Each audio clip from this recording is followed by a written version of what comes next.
اللہ کے نبی حضرت کمبیت علیہ السلام، آپ حضرت آدم کے بیٹے ہیں اور آپ کی قبر مبارک بڑیلہ شریف گجرات سے 25 میل کے فاصلے پہ ہے۔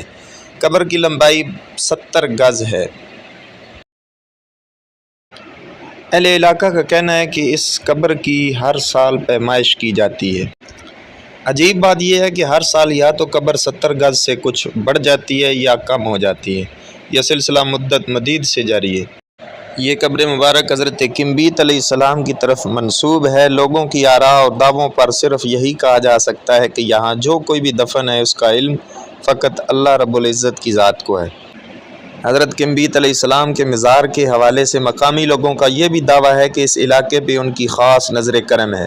پاکستان اور ہندوستان کے درمیان جب بھی معرکہ آرائی ہوئی، اس علاقے کو سرحد کے نزدیک ہونے کے باعث خصوصی توجہ کا باعث سمجھا گیا۔ معرکوں میں پاک فوج کے جانثار یہاں سیسہ پلائی ہوئی دیوار بن کے کھڑے رہے۔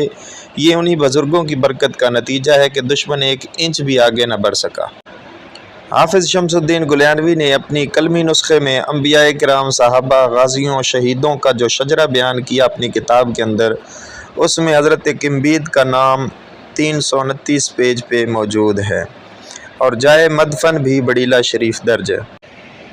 بڑیلہ شریف گجرات سے براستہ جلال پور اگر چھم کو جائیں تو ٹانڈا کے بعد آنے والا پہلا گاؤں ہے۔ اس کے شمال میں متیاں والا نامی گاؤں، جنوب میں سواں اور ہاٹکا نامی گاؤں، مغرب میں چک بزرگ اور مشرق میں زرعی زمینوں کے بعد کچھ فاصلے پر دریائی تویم واقع ہے۔ علاقائی زبان میں یہ قبر پیر سچا کے نام سے مشہور ہے۔ اس علاقے میں قادریہ سلسلے کے مولوی حفیظ اللہ بزرگ کا دربار بھی ہے۔ اسے دنیا کی سب سے لمبی ترین قبر مانا جاتا ہے۔ کئی کشف القبور کے علم رکھنے والے بزرگوں نے اس قبر کی تصدیق کی ہے اور حضرت کمبیت علیہ السلام کی قبر کا بڑیلہ شریف میں ہونا بتایا ہے۔ البتہ آخر میں یہی کہا جا سکتا ہے کہ اس کا علم فقط اللہ کو ہے۔